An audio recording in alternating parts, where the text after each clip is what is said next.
Welcome to Wife Cheating Story. I hope you have an enjoyable and relaxing time listening. Let's get started. She smiled at me that night, radiant in her red gown, but her lies were dripping beneath the surface. Betrayal isn't loud, it whispers, it hides, it waits. The hotel keycard in her purse wasn't mine. The scent on her scarf wasn't familiar. I didn't confront her. Not then. Revenge doesn't rush, it sharpens, it plans. I watched, I listened, I waited. The stage was set, the curtain would rise on our terms. She thought she had the upper hand. She thought I didn't know. But when the truth came crashing down, my cruel plan was already in motion. "We're here tonight to honor my friend and partner Ben Mitchell as Banker of the Year," Perry Bergen said from the stage, receiving applause from the audience in the ballroom of the Palace Hotel. Sitting at the main table just to the right of the podium, Ben tried to appear both modest and pleased. The truth was, he would have preferred to be almost anywhere else that night. Recognition made him feel very uneasy. Still, he couldn't deny that it felt nice to be celebrated for the dream he had worked so hard to achieve. At least, he told himself, this is good for CFB. The Community First Bank was an idea he had been working on since college. Instead of pursuing big companies, Ben chose to focus on helping individuals and families. Investing in people was the bank's motto.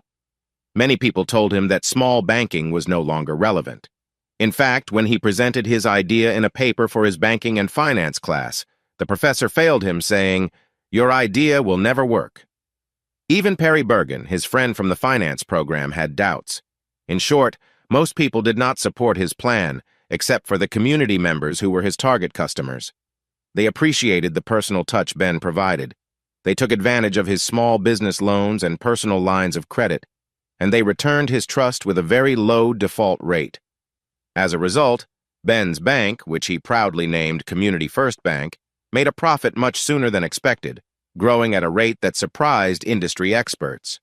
Now, there were rumors that it was only a matter of time before a large bank would come looking to buy him out. Ben had the chance to make a lot of money by selling his business, but he didn't want to. He believed strongly in what he was doing. As Perry spoke, Ben's wife returned to her seat next to him and handed him a cup of coffee. Ben smiled, thankful for it. His love for coffee was well known. He always had a cup nearby. "Of course, Ben hasn't had an easy path," Perry said from the podium. "He has faced many challenges along the way." Hearing this, Ben thought, they don't know the whole story. While growing up, Ben Mitchell made 3 important choices in his life. Many teenagers make choices, but unlike most, Ben stuck to his. His first choice was to stay away from alcohol. This was important to him because his mother had a problem with drinking. When he was in elementary school, she managed to keep things together. She would only drink after dinner, but soon that turned into having drinks during lunch as well. As lunch became a loud and wild time because of her, Ben learned to stay away from his mom in the afternoons. His father noticed the situation and tried many times to help her. He would take her drinks and throw them away, but she just found new places to hide them.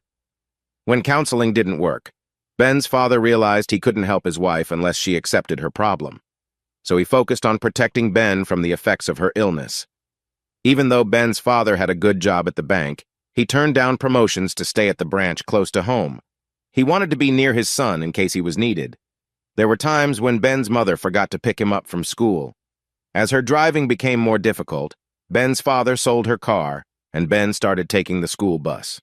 One day after middle school, Ben came home to find the front door wide open and their house empty. He felt scared and called his father, who quickly came home to be with him. After looking around the neighborhood without luck, they called for help. 3 days later, they found her at a shelter downtown. Even worse, she did not want to come home. This choice hurt both father and son in different ways. Ben's mother never returned home. A year later, the police found her in a bad state. By then, Ben's father had divorced her for leaving. But she was still Ben's mother, so they went to see her in the hospital where she was being cared for. Ben would always remember that experience, and he promised never to drink alcohol. Instead, coffee became his favorite drink, and he was rarely seen without a mug. Ben's second important choice was to become a banker like his father. His dad had always been a big influence, and as his mother started to pull away from his life, his father became even more crucial to him. so it was no surprise that Ben wanted to follow his father's path. However, getting there was not easy. During his teenage years, Ben resisted his father's rules like many teens do. Things came to a peak during his first year in college. Ben was going to the local branch of the state college and living at home to save money.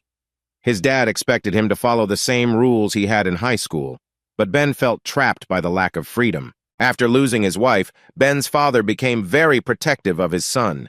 The tension built up over the semester and reached a peak during the holidays. Ben, already feeling trapped by his father's rules, grew even more frustrated when he read about a banking scandal in the news. He quickly jumped to the conclusion that his father was part of a scheme to take advantage of the less fortunate.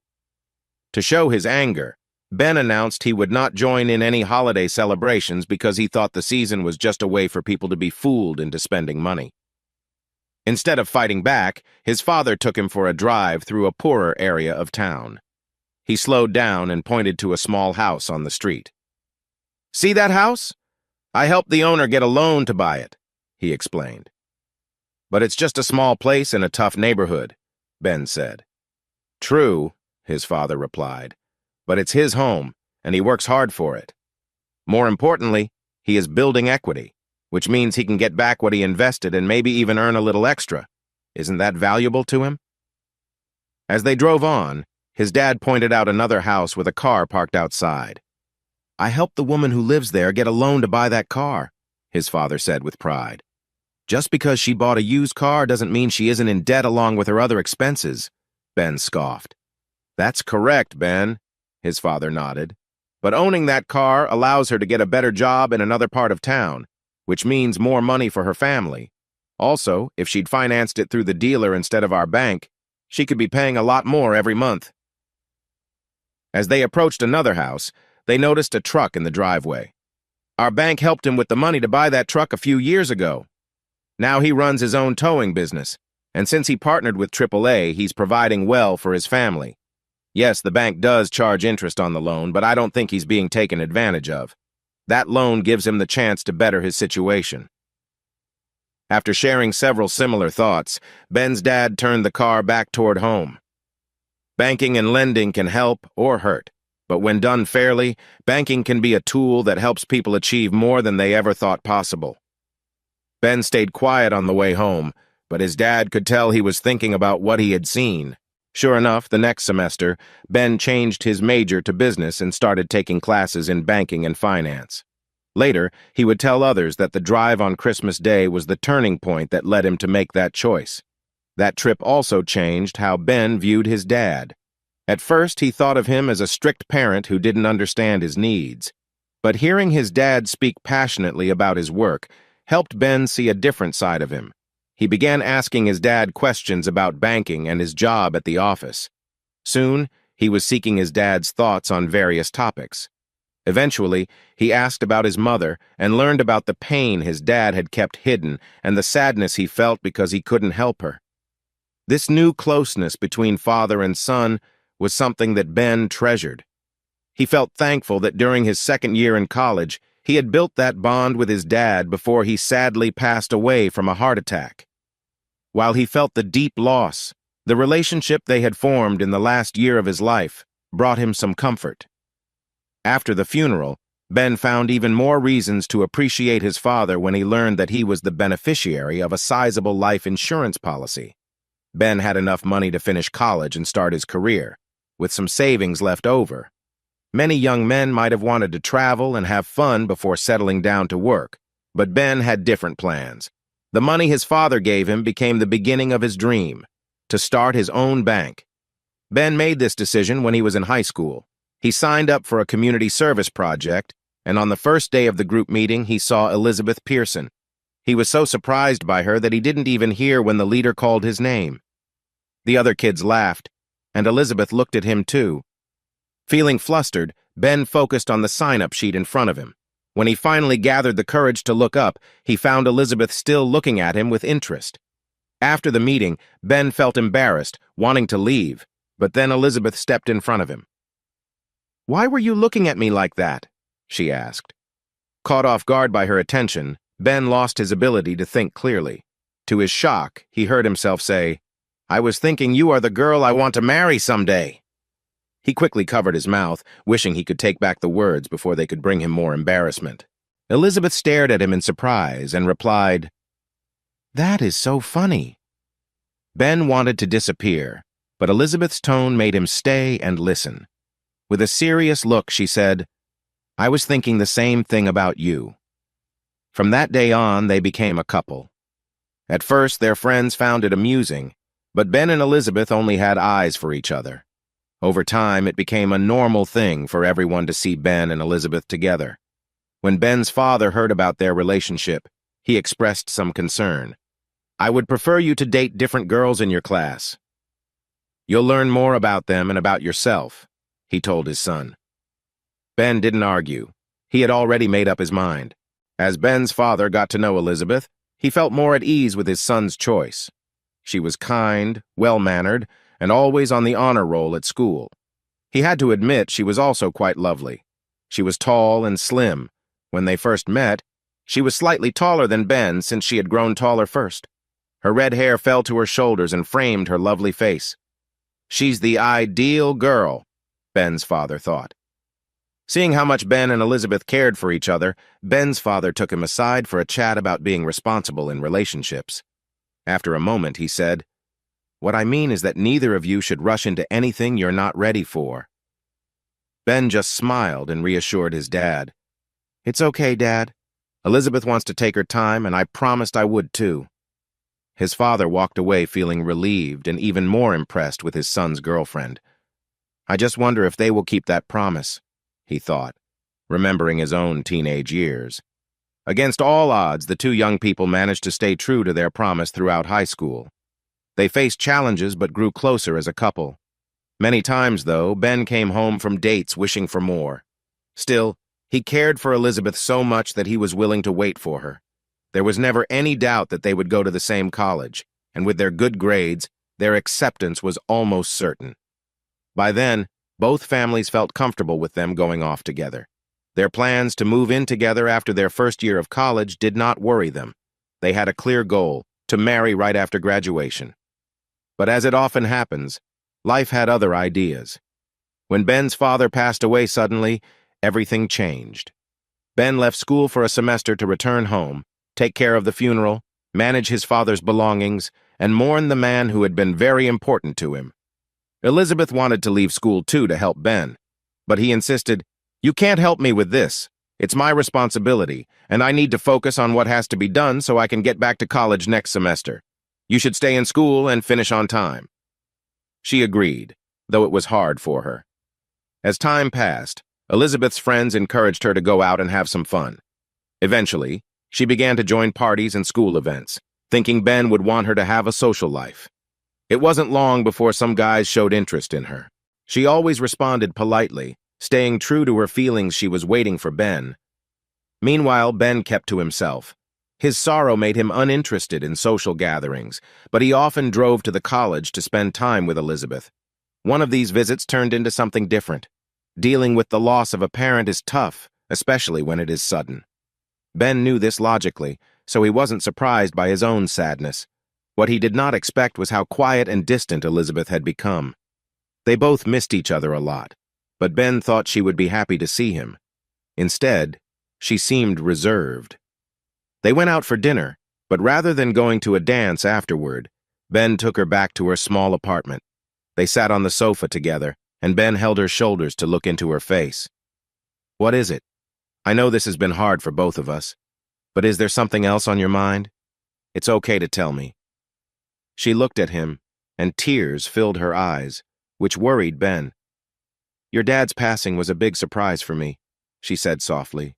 "He was such a good man, and he was always so nice to me." Suddenly she started to cry and couldn't finish her thought.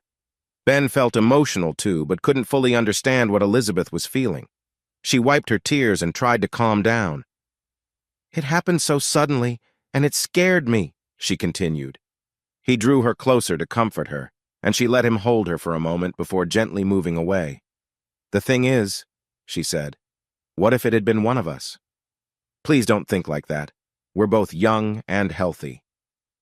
"There's no need to worry," he said, trying to comfort her.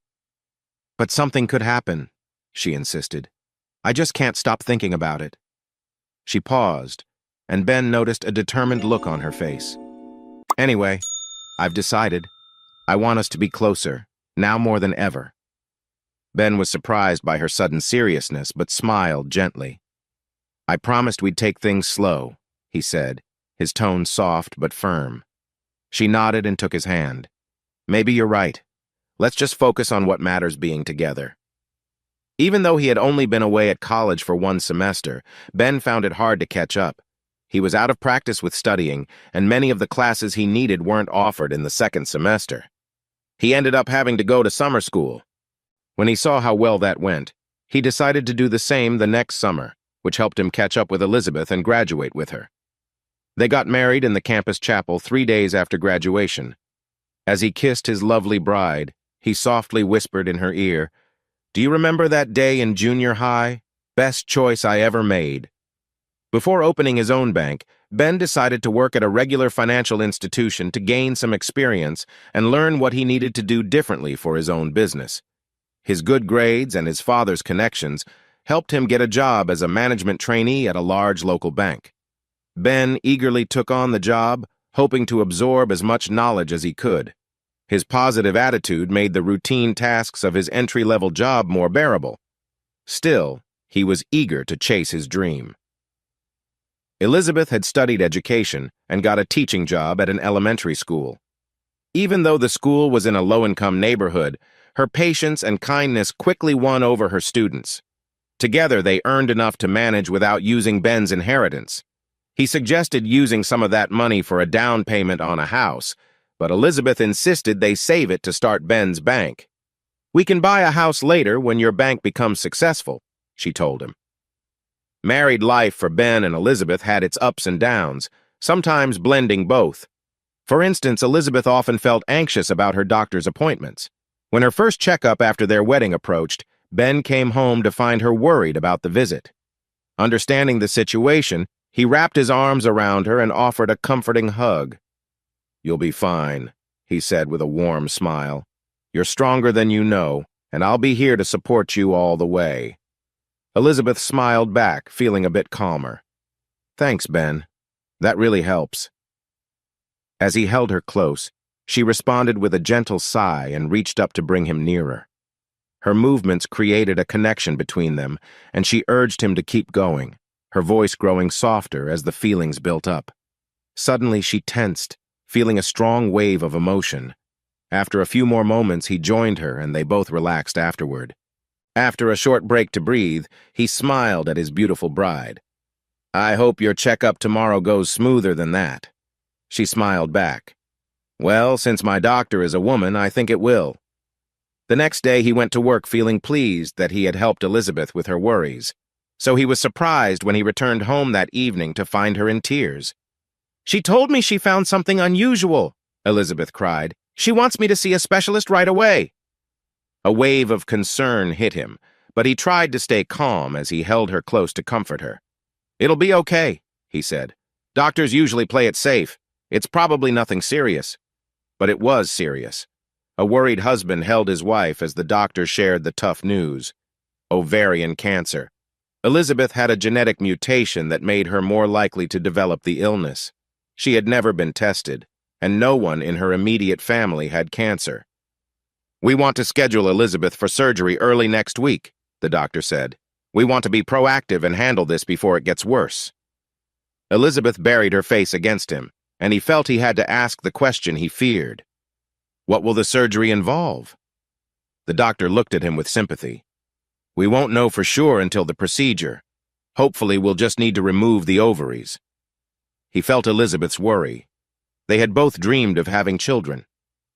As the day for Elizabeth's surgery got closer, he was surprised by how calm she was. While he was filled with worry both day and night, she showed a sense of peace.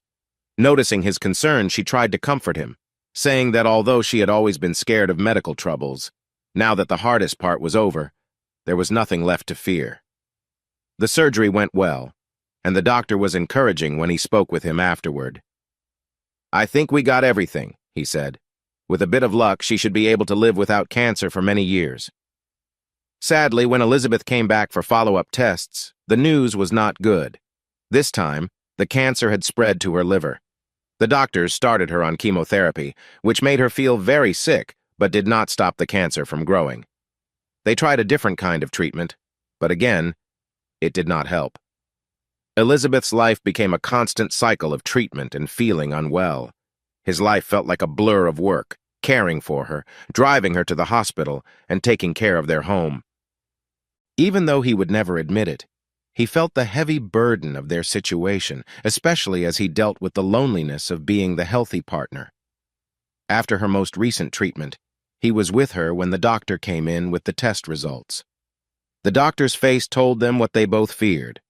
"There is something you might want to think about," he said. "Stanford is doing some new work on cancer treatment. Elizabeth is a great candidate. If you agree, I think I can help her join their clinical trial." "Let's give it a shot, doctor," he said with hope. "Maybe this will be what Elizabeth needs. I've read about it online and—" "No," Elizabeth said firmly, surprising both him and the doctor. "I don't want to do it." "But this is an important chance," he argued. "It might just be what you need." "No," she said quietly. "I don't want to go through that anymore. I just want to go home." He felt a tightness in his throat but managed to speak. "But if you do that, it means—" "I know what it means, and I'm okay with that. All I want now is to rest in my own bed, to be in my own neighborhood, and to experience life as I remember it. Please." He could not find the words anymore. All he could do was sit beside her and search her face for any sign she might change her mind. But tears blurred his vision before they fell down his cheeks. "I understand, Elizabeth," the doctor said softly. "I'll arrange for someone who can help you and Ben." The hospice nurse was a kind woman who provided gentle care. Elizabeth appreciated her presence, and it made him feel better knowing she was taken care of. The nurse's visits also gave him a chance to go to work, a break he needed. One day, while he was at his desk, the nurse called. "I think you should come home now," she said when he asked how things were going. "I think it's almost time." When Ben walked into the bedroom, Elizabeth was lying in bed wearing a clean nightgown. Her red hair spread gently on the pillow, framing her face. She was so quiet that Ben wondered if he had arrived too late. But then her eyes opened, and when she saw him, she smiled. "Come here, my darling," she said in a soft but clear voice. He sat down beside her on the bed. Even the light touch of his hip against her body reminded him how special their time together was. He gently took her hand, and she gave him a weak squeeze. "You've been the best husband I could ever have," she said softly. "I'm so happy we found each other. I wouldn't change anything about that." "Oh, Elizabeth," he cried. "You're my dream, my perfect match." His voice shook with sadness. "How will I live without you?" She smiled, but her expression turned serious. "That's what I want to discuss, Ben. You need to promise me 2 things. "Anything, just tell me," he said, tears flowing. "I want you to promise me that you'll chase your dream of starting your own bank. I have always believed in you. Promise me you'll make it happen for me." "I promise," he said, struggling with his words. She smiled again. "The second thing is for you to find someone else, someone who will love and support you when I can't anymore." He pulled back in surprise, concern in his eyes. "Please don't ask me that. I could never." He was crying so hard he couldn't finish, but she understood. "There is someone out there for you, and you will find her someday. When you do, I want you to give her all the love you've given me." "No, I can't." "Ben, listen to me," she interrupted, her voice firm enough to make him stop and look at her in surprise. "You have to promise me," she continued. "I won't be at peace if I don't know you'll continue your life. Now promise me." "Okay," he choked out. "I promise." With that, he rested his head beside her arm, still holding her hand, trying to regain his composure. After a moment, he was startled by a gentle touch on his shoulder. The hospice nurse stood by him. "She is at peace now. Say your goodbyes, and then I'll need a little time to prepare her." He noticed that the hand he was holding had turned cold. He leaned in to say goodbye to his wife for the last time, then forced himself to stand and slowly walked out of the room and into the next chapter of his life, the one without Elizabeth. Later, Ben would say that the only thing that kept him steady during that time was his determination to start his own bank. Days after Elizabeth's funeral, he left his job to start the bank he had always wanted. He was determined to follow through on his promise to her and wanted to begin right away. His first step was to call Perry Bergen and convince him to join the effort. In college, they had talked about Ben's plans many times. Perry didn't share the same vision, but he believed in his friend. With money from Ben's inheritance, the two men set out to create a new bank. Their first job was to choose a name. Perry jokingly suggested they call it the Umpteenth National Bank, since so many names were already taken. But Ben wanted a name that showed their unique approach and mission. "If we want to help the community, how about the First Community Bank?" Perry suggested. "I like that. You got the community part right," Ben said. "But our bank will focus specifically on helping the people here. So let's call it the Community First Bank." And just like that, the CFB was born. Everything about the CFB was different. While big banks rushed to adopt electronic banking, Ben wanted to open small branches in working-class neighborhoods. Instead of the fancy marble buildings his competitors built, he leased old gas stations and closed fast food restaurants. The rental costs were low, and there was always enough parking. With smart design choices, Ben was able to renovate these spaces on a budget. To attract customers, Ben faced competition not just from other banks, but also from payday lenders and auto title loan companies. The CFB provided similar services but without the high fees that often hurt working families. Gradually, word spread about the CFB being fair and honest, and more people began to choose it for their banking needs. Ben's first efforts with the bank didn't bring in much money, but he was ready to wait for better days. Following his father's example, Ben focused on giving small loans to help people keep their jobs or start new businesses. The CFB quickly became known as the best place for small businesses needing quick funds.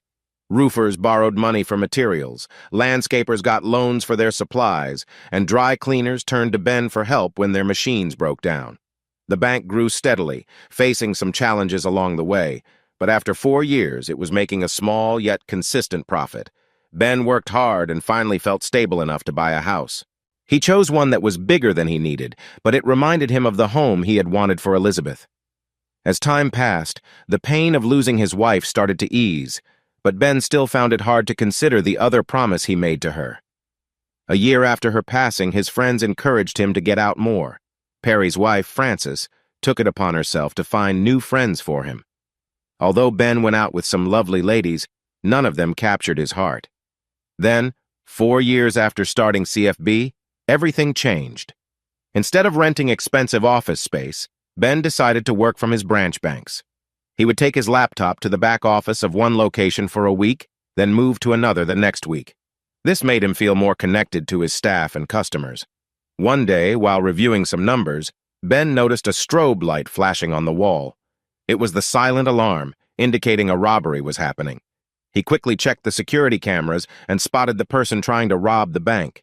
He switched to a view of the bank floor to look for anyone working with the robber. When he saw no one, he changed to an outside view. The only vehicle in the customer lot was an old pickup truck. Ben went back to watching the robbery and zoomed in with the camera. After a moment, he made up his mind. Following instructions, the teller quickly filled a bag with cash. When she handed it over, the robber grabbed it and told her not to call the police. Then he ran out the door. He hurried across the parking lot, opened the door, and got into his truck, only to find Ben sitting in the passenger seat. "Who are you?" the man asked, surprised. "I'm Ben Mitchell.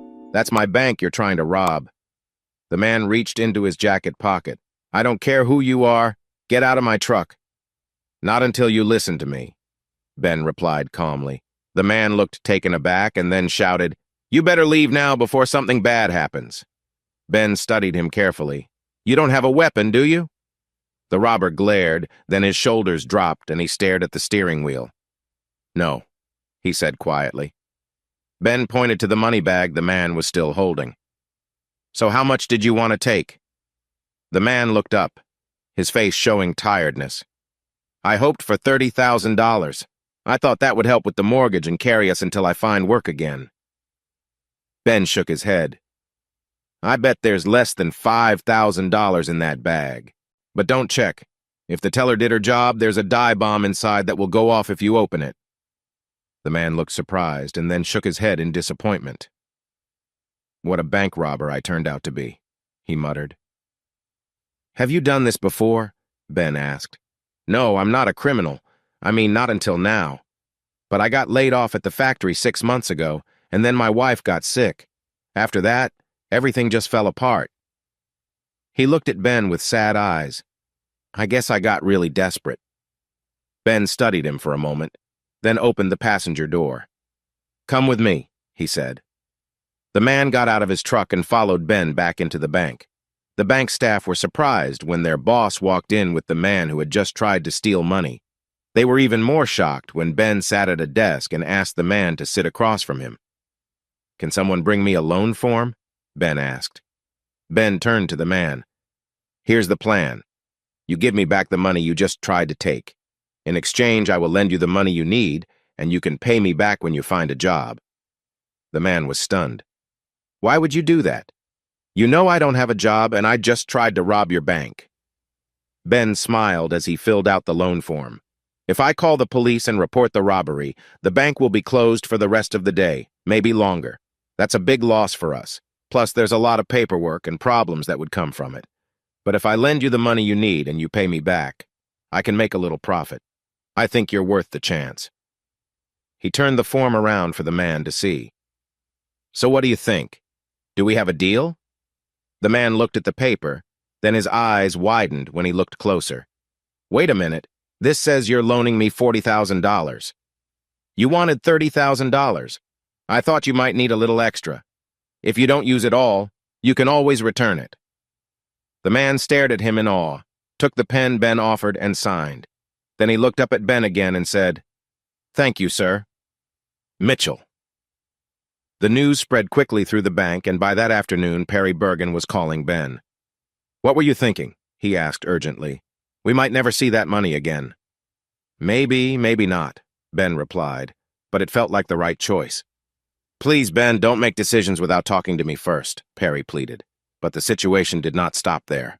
A customer at the bank captured the whole event on video and shared it online.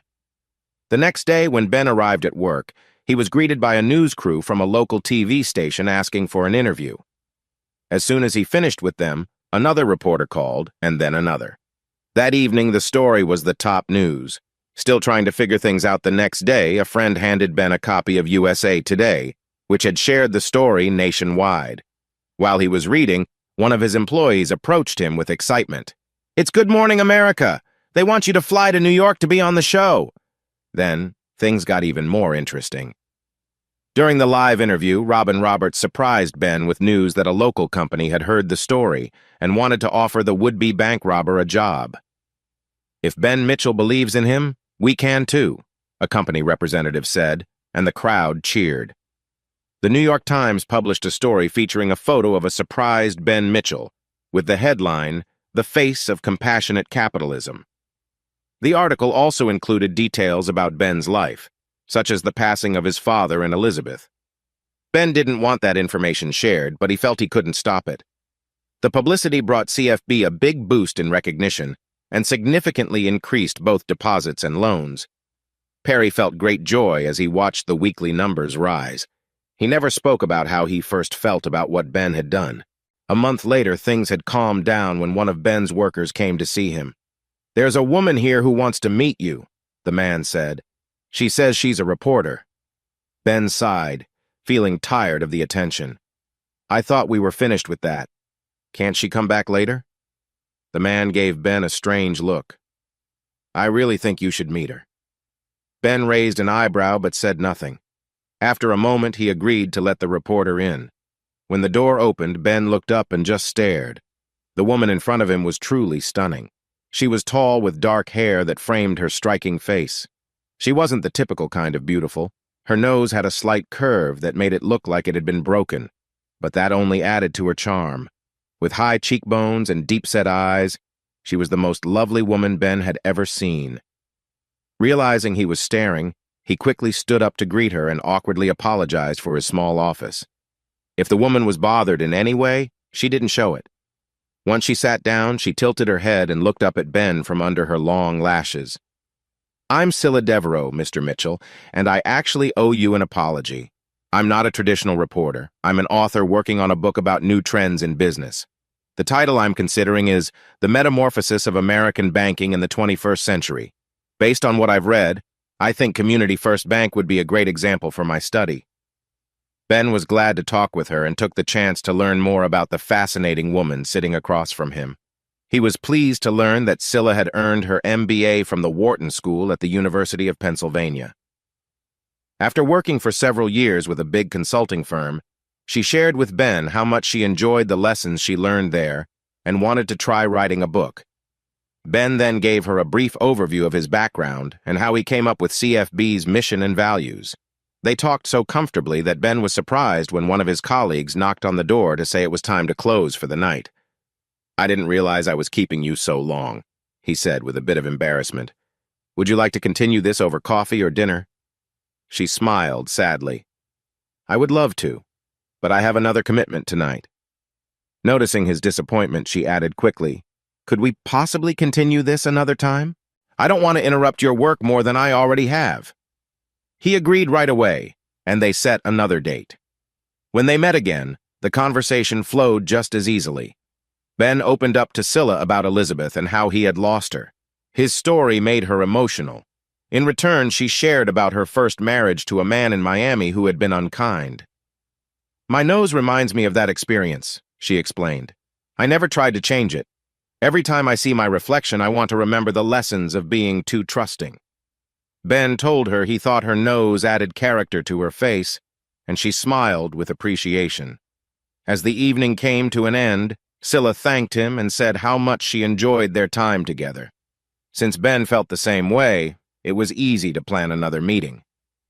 Their next interview took place over dinner at one of the best restaurants in town. By this time, Ben had stopped pretending he really wanted to impress her. She was very different from other women he had met since becoming a widower.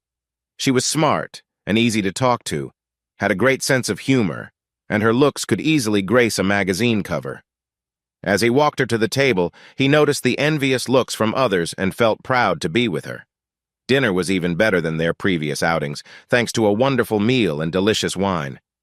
Ben didn't want the night to end, so he was happy when she asked to see his home before they said goodnight. "You can tell a lot about a person by their home," she said as he drove her through his neighborhood. He felt especially glad he had bought a nice big house. Once inside, he took her coat and hung it next to his in the closet. He then led her into the living room and started sharing stories about the house. Suddenly, she turned to him and leaned in, creating a special moment between them. After a brief pause, they stepped back and continued their evening, filled with warmth and laughter. "I'm sorry, Ben," she said, her voice a bit rushed. "I know that was unexpected, but you are the most interesting man I've ever met." He looked at her in surprise, feeling amazed that she felt the same way about him. A determined look crossed his face, and he moved a little closer, sharing a gentle kiss. Afterward, he paused and met her eyes. "I feel the same way about you, Scylla. I haven't been able to stop thinking about you since we first met." He leaned in again, but she kindly guided him back. "No, you sweet man. Let me take the lead." She encouraged him to sit down on the sofa.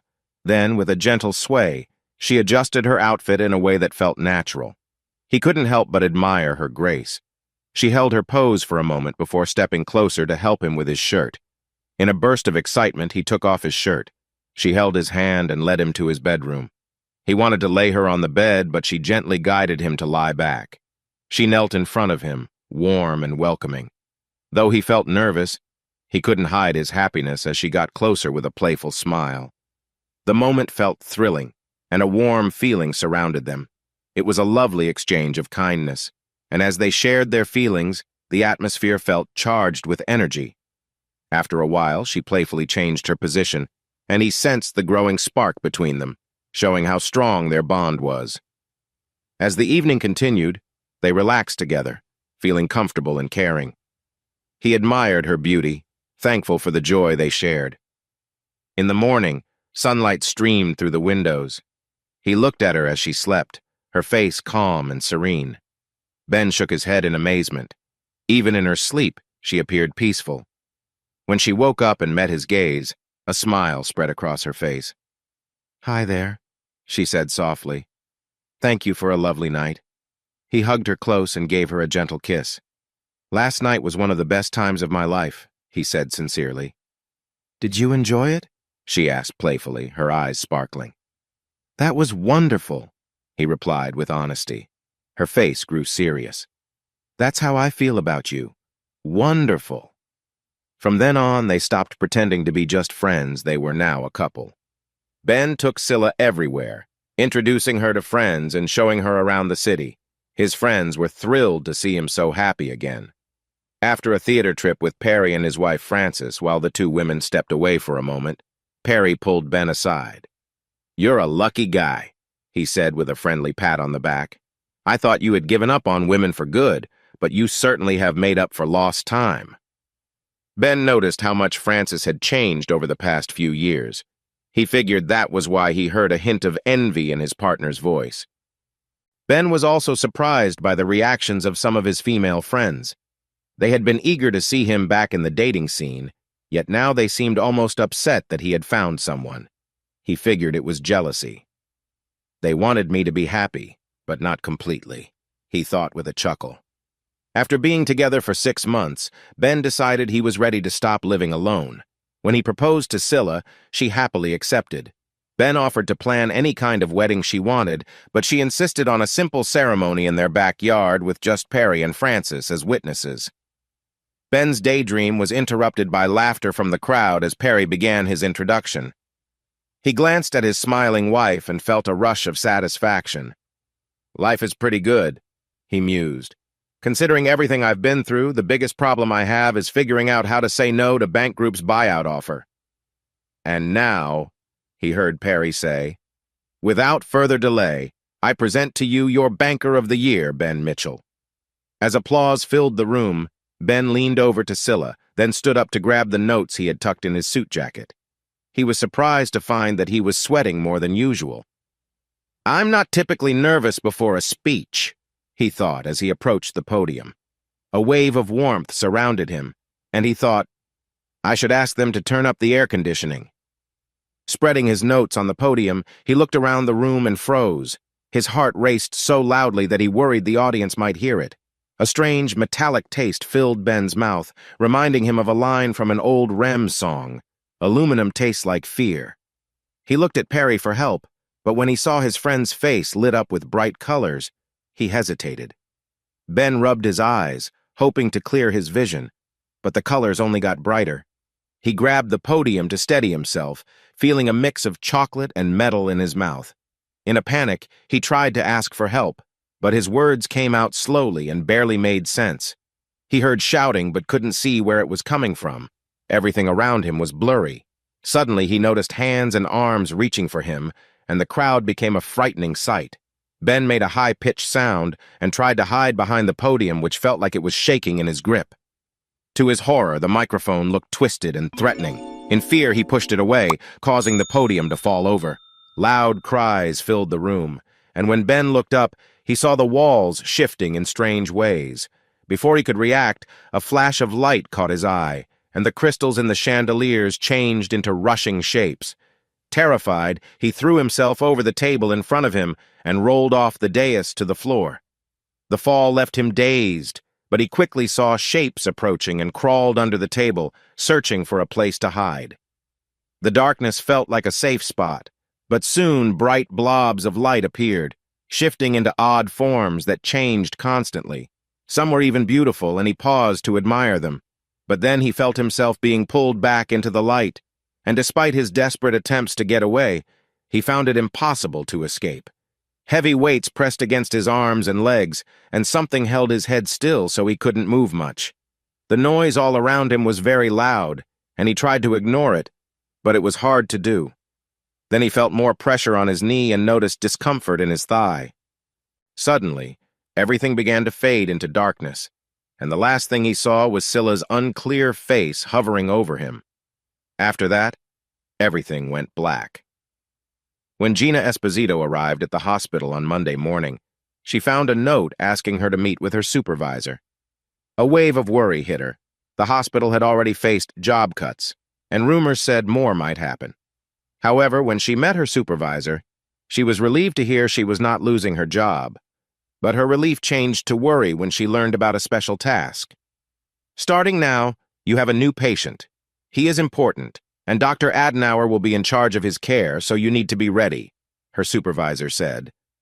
Gina tried to hide her frustration as she took the file for her new patient. Just what I need. To handle a wealthy person under the watch of the chief medical officer, she thought to herself. Then she reminded herself that she was lucky to still have a job and felt guilty for her negative feelings. She often found herself thinking that way. In fact, ever since her partner left her, things had become more difficult. He had left her with unexpected problems, and when he learned what happened, he quickly disappeared, leaving Gina to face everything alone. Still, she reminded herself, if I hadn't had Angela, I wouldn't be where I am today. The thought of her little girl made her smile, as it always did. With a lighter heart, she set off for her new assignment, her cheerful spirit returning. As she walked down the hallway, she went over her new patient's details in her head. Well, I was mistaken about the Alzheimer's, she thought. Her patient, Benjamin Mitchell, was a 36-year-old man in generally good health who had a sudden mental health crisis on Saturday night. She flipped through some pages. Wow, they really put this poor guy through a lot, she murmured. He had several tests done, including a CAT scan, PET scan, MRI, and a complete physical exam. Everything came back normal. Great, she thought. What am I supposed to do with him? She found him in the observation room. He must have been through a lot, she noted, looking at him through the small window. She turned to the night nurse who was getting ready to leave. What has he been like? She asked. They gave him medication during his episode, and he's been resting since they finished the tests. My guess is they'll start him on new medication once he's stable and then see what happens. Gina nodded. Who's on duty, Ed or Harold? The nurse understood right away. Harold is on today if you need him. Gina nodded again. Either orderly could manage a difficult patient, but she liked Harold better. He was kind. Ed often made things more tense. She went back to the window and looked again. To her surprise, the patient was now sitting up, leaning against the wall. He didn't look upset, so Gina decided to take a chance. Please get Harold down here for me, she asked the nurse. I want to check on how our friend is doing in there. He seems calm, but it's always good to have support. When she opened the door, the patient looked up quickly, but stayed still. Gina made sure to keep her distance on the opposite side of the room. When she didn't move closer, he stared at her with a neutral expression. Who are you? I'm Nurse Esposito, she said, and you must be Mr. Mitchell. Is there anything I can do for you? She watched him closely, curious about what he would say. He surprised her. Yes?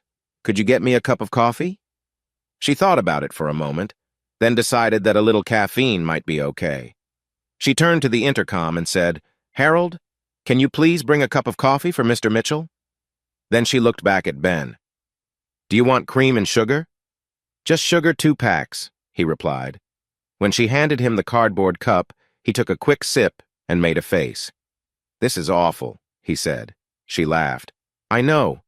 I have to drink this stuff every day. He smiled a bit, which she took as a good sign. She noticed he continued to drink the coffee. After he finished, he suddenly asked, So where am I? She had expected the question and chose to answer honestly. You're in Longview Psychiatric Hospital, Mr. Mitchell. You had a breakdown on Saturday night and you were brought here for help. He looked at her in surprise. I remember being at a banquet, but after that I must have fallen asleep. I had some bad dreams. At least I thought they were dreams. A confused look crossed his face. What day is it? It's Monday, she said softly, waiting for him to respond. Monday, he exclaimed. Have I really been out for that long? What's happening to me? Before Gina could respond, there was a noise from the door, and in walked Dr. Bernard Adenauer, the CEO and Chief Medical Officer of Longview. Here comes the big boss, she thought with a hint of sarcasm. I'll answer that question, nurse, Dr. Adenauer said as Gina stepped to the side. The doctor moved over and shook Ben's hand. Do you know who I am, Ben? Ben looked at him closely, and then it clicked. I feel like I know you. Oh yeah, you're Dr. Adenauer. You're in charge here. The psychiatrist smiled at Ben as if he were a clever student. Great job, Ben. It seems your memory is just fine. That's good news. Gina began jotting down notes on her clipboard. Ben asked again, Dr. Adenauer, can you tell me what's wrong with me? Well, Ben, we can't say for sure yet, but we've learned a lot. Just in case you don't remember, you had quite a moment at the banquet that was actually held in your honor. He chuckled softly. You really surprised a lot of people with how you acted. Ben sighed and looked down. Gina couldn't help but think, so much for being sensitive to patients. Dr. Adenauer remained calm. When I heard about what happened and saw the footage, Ben sighed again. They recorded it? Adenauer nodded and continued. I wondered if you might have a glioma, which is a type of brain tumor. Pressure on your brain might explain your behavior. Seeing Ben's worried face, Gina revised her opinion about Dr. Adenauer's way of handling things. Luckily, the doctor went on, we've ruled that out. We've also discounted stroke, seizure, high blood sugar, and almost all other physical issues that could cause something like this. You'll be glad to know you're a very healthy young man. Except that I feel like I'm losing my mind, Ben said, upset. We can't say that just yet, Adenauer replied. You've only had one unusual episode, nothing more. If it doesn't happen again, we'll consider it an isolated incident with no clear reason. If it does happen again, we'll look at what treatment might help.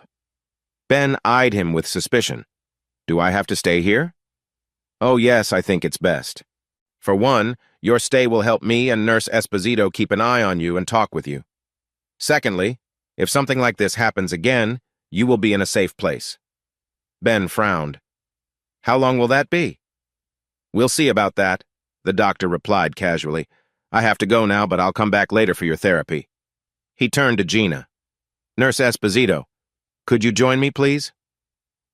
Once they were out of the observation room, Dr. Adenauer turned to Gina with a serious look. Mr. Mitchell is a very important patient, Miss Esposito. You need to focus entirely on him. Entirely? Gina exclaimed. What about my other patients? Adenauer sighed. Your other patients will be taken care of by someone else. You are to keep him company, talk with him, and watch him closely. I want you to pay attention to his mood and behavior. Look for any signs that he might not be thinking clearly. Write everything down. Do you understand? I think so, doctor, but I haven't done something like this before, and...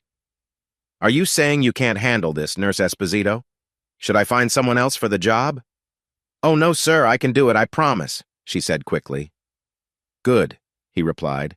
This is a special case, and I want to make sure we closely track how he is doing. Yes, doctor, I understand. You can count on me. After Dr. Adenauer walked away, Gina rolled her eyes and shook her head. What was that about? It felt like he was going to replace me right then.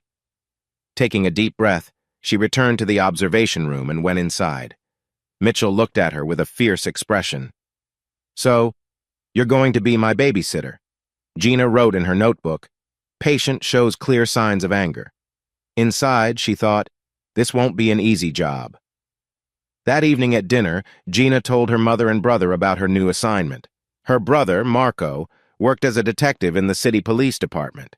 Since his marriage ended, he often came to their mother's house for dinner once or twice a week. Gina teased him about being a freeloader, but deep down she was happy to have him around. She had always looked up to Marco growing up, and she appreciated spending time with him, even if he liked to poke fun at her. As she complained about her new job, Marco interrupted her. What's your new patient's name? He asked. You know I'm not allowed to share that, she replied. He sighed. It's not like I'm going to tell everyone, he said, clearly annoyed. When Gina remained silent, he continued, Okay, you mentioned this guy had a problem at a banquet last weekend. Check this out. He took out his iPad and opened a video on YouTube. In moments, Gina and her mother were watching a clip taken from inside a hotel ballroom. There was Ben Mitchell going to the podium to accept an award, and suddenly he was losing control in front of a crowd. Gina watched in shock as her mother looked increasingly worried. "Is it safe for you to be around him?" she asked anxiously.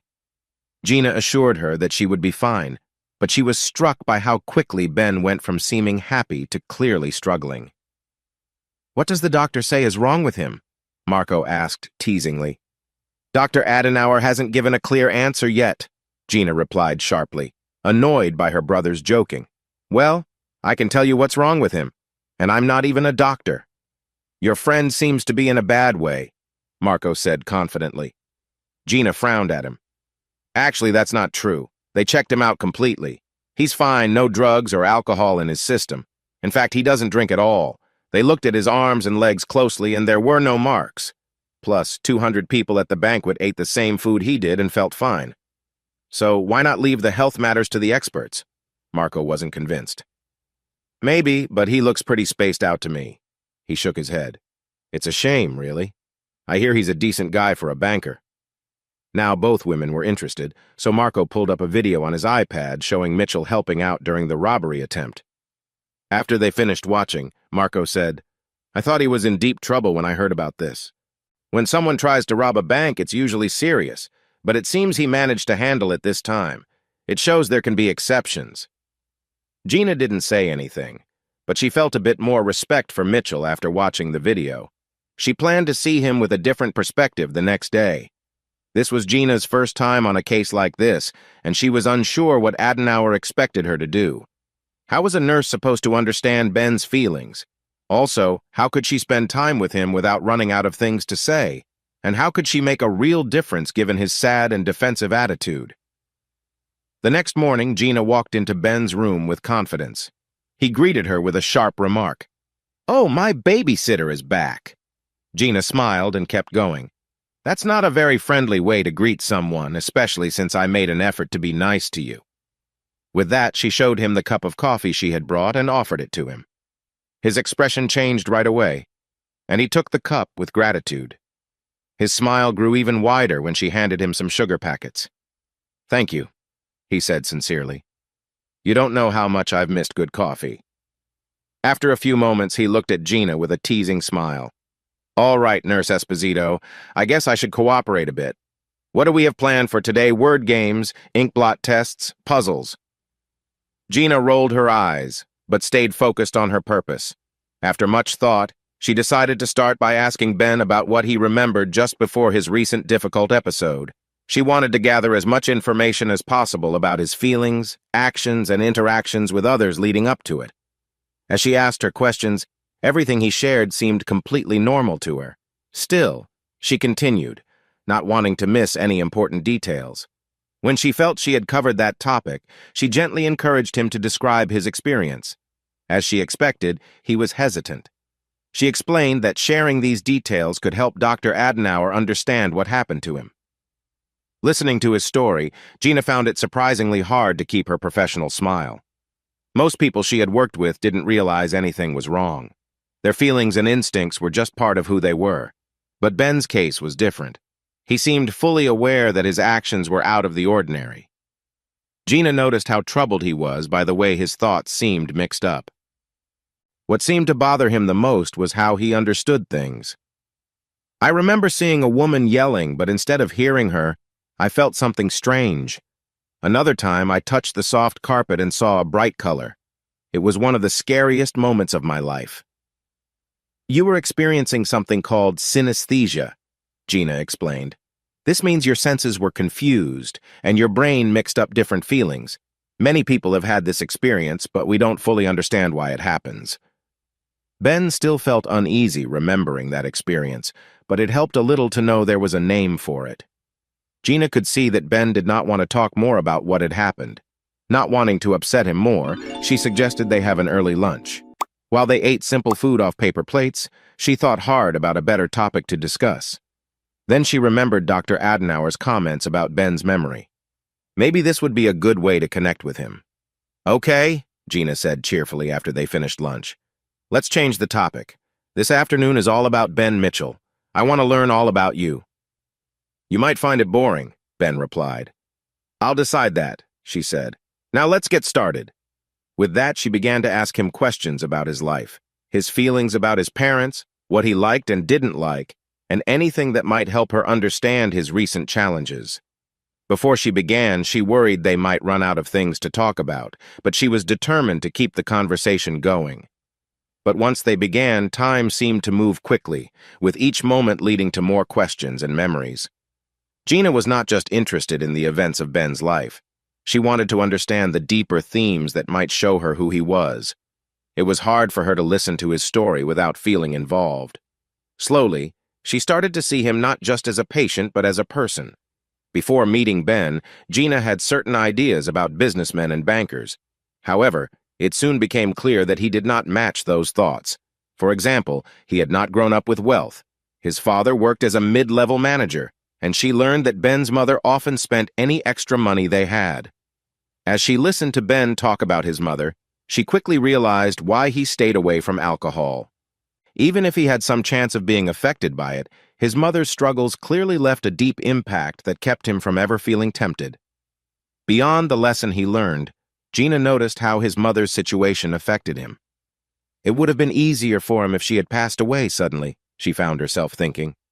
Yet instead of pulling away or feeling angry, Ben had chosen to get closer to his father, showing a strong ability to cope, which she respected. Ben was about to share a story about Elizabeth when the evening nurse walked in. "Sorry to interrupt, Gina, but we need to finish the shift review and handover."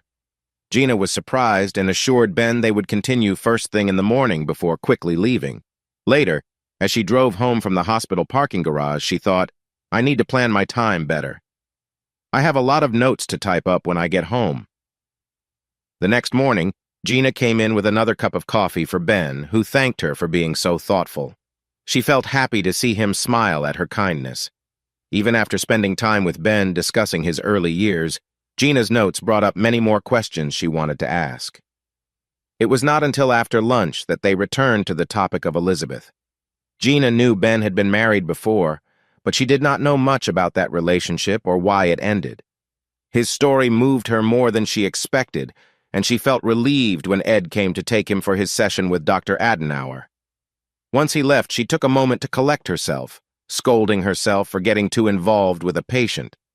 The next day, after Ben had a chance to enjoy his coffee, he asked her a surprising question. "What do you think of Dr. Adenauer?" "Well, he's a well-known psychiatrist and has done quite well in his career," she replied, choosing her words carefully to avoid sharing her true feelings about his distant attitude. "Why do you ask?" "It just feels like he isn't really engaged with me," Ben said.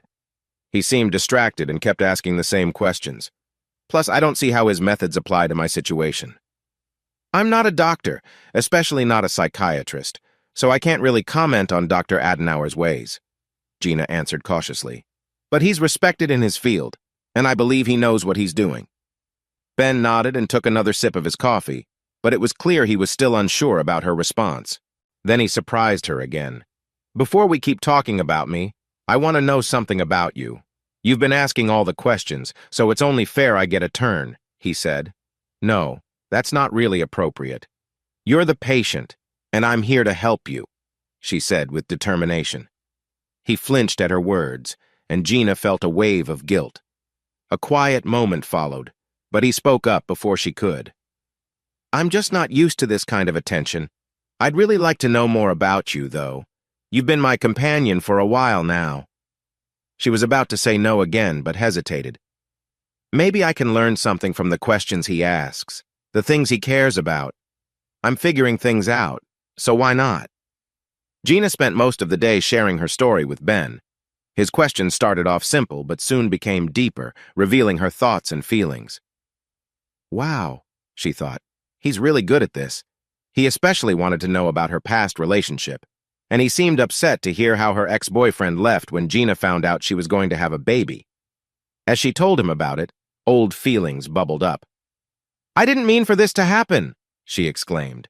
"We used protection. It was unexpected. He thought I was trying to force him into marriage, and then he just disappeared." "Did you think about other choices?" Ben asked gently. "Not at all," Gina replied firmly. "Angela's father may not have been kind, but my daughter is the best part of my life. Raising her alone has been tough, but I wouldn't change a thing," she insisted with strong emotion. I wish my mother felt the same way about me, Ben replied softly. Just then a sound came from the door, and when Gina looked, she saw a woman walk in.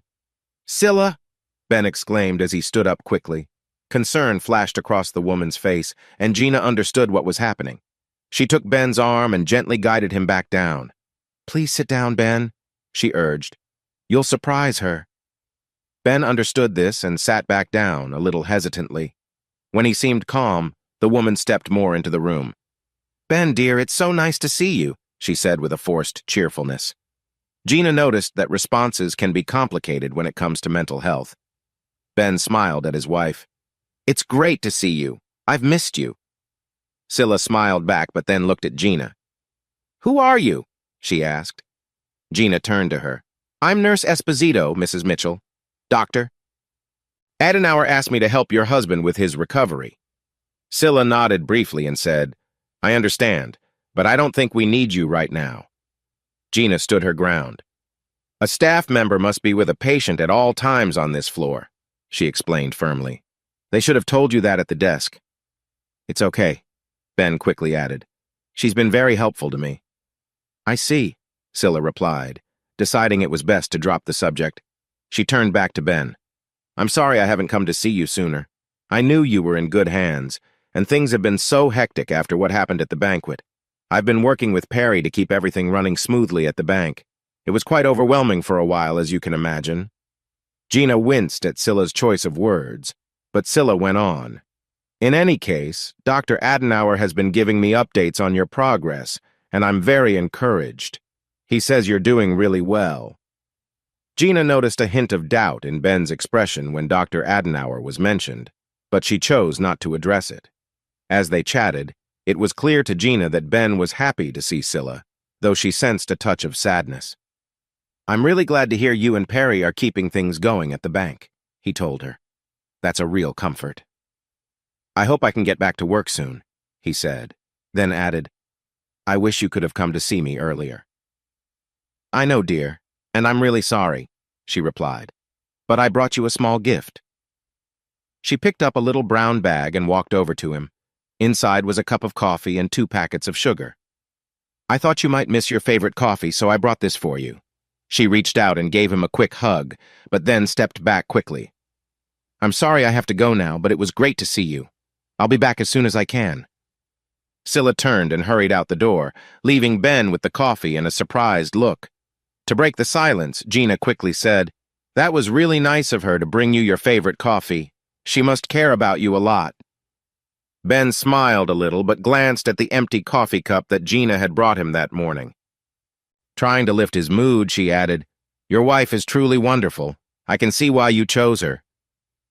Thanks, Ben said softly, sitting down to drink his coffee. Gina noticed that he seemed sad about his wife leaving so quickly.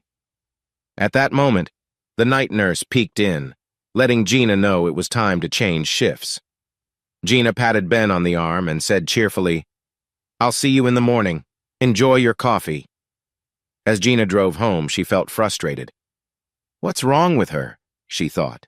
If Ben were my husband, I'd visit him every day, and then she just leaves after 5 minutes. She shared her feelings with her mother and Marco, who had come over for dinner. What is going on with that woman? She expressed her frustration. Marco began to tease her about caring so much for her patients. When he started singing silly songs, Gina could not take it anymore. Will you listen to yourself for once, Marco? You sound like you're back in high school. You don't see how important this is. This guy has been through a hard time and his wife hasn't supported him. Anyone would feel upset in her place, so just keep your thoughts to yourself.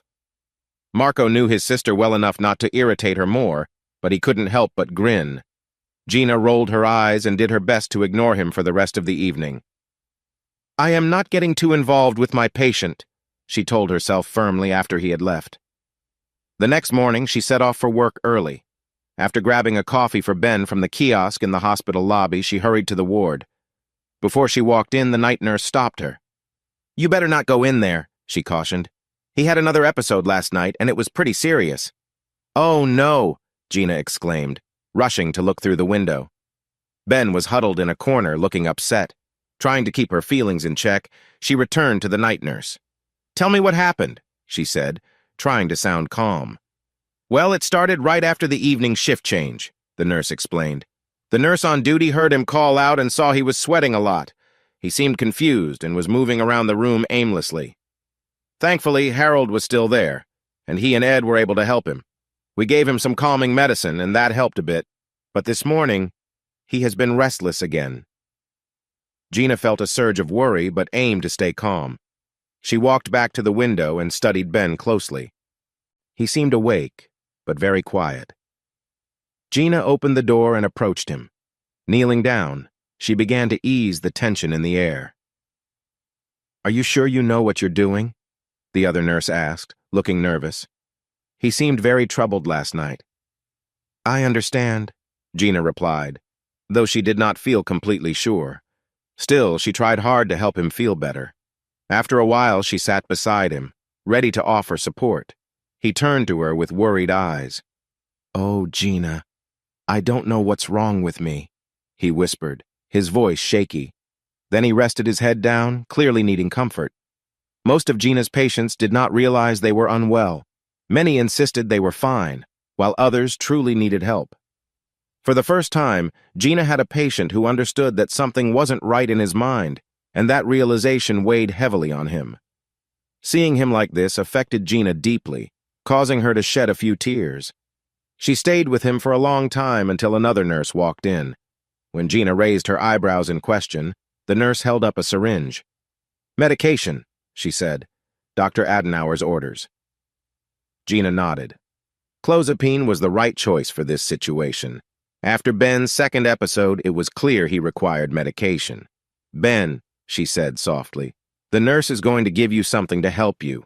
He looked at her for a moment, then nodded slowly. It pained her to see him like this. After he received the medication, Ben quickly fell asleep. Gina left the room quietly and paused outside to regain her strength. She felt very sad that Ben had experienced another episode. He had seemed to be doing well, acting normally, and she had hoped that what had happened at the banquet was just a one-time event. Then she remembered Scylla's comment about Dr. Adenauer's view on Ben's progress. "I wonder what Adenauer thinks now," she thought, feeling frustrated. Gina walked over to the computer and quickly checked Ben's records for herself. What she found made her feel uneasy. Dr. Adenauer had noted that Ben seemed to be dealing with a serious mental health condition. Beneath that entry, she saw a new note from the night before, changing the diagnosis to a long-term issue with ongoing hallucinations. This worried Gina, as she knew that research showed even the best treatments could only lessen, not remove, such symptoms completely. Gina wondered if Dr. Adenauer had kept this from Scylla Mitchell to protect her from worry. Still, she felt it was not her place to inform the woman. That thought made her check the logs, and she saw that no one had called Ben's wife with an update. Even though it wasn't her duty, Gina felt she should reach out. She thought Ben would benefit from a visit from Scylla, especially since he likely wanted to see her. Maybe she would come if she knew what was going on. Hoping she wouldn't get into trouble, Gina picked up the phone and dialed the number listed for Ben's emergency contact. When someone answered, she recognized the woman's voice right away. "Mrs. Mitchell, this is Nurse Esposito from the hospital. I don't want to worry you, but I wanted to let you know that last night your husband had another severe episode." "Oh no, that's terrible. How is he now?" the voice said. "We had to give him medication overnight, Mrs. Mitchell, but he woke up this morning and seemed a bit stable. Dr. Adenauer prescribed more medication, and he's resting now. He should be awake around noon if you'd like to come and see him." "Unfortunately, I can't come to the hospital today, but I'll visit him as soon as I can," Scylla replied calmly. Gina found it hard to hide her frustration at the woman's lack of urgency.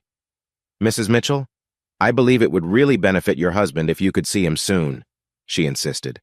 The woman's voice turned cold. "I will visit him as soon as I can. Thank you for calling." With that, she ended the call. Gina felt frustrated. "What kind of wife is she?" she said, upset. That evening, she was still angry and, after dinner, called her brother, who hadn't come over that day.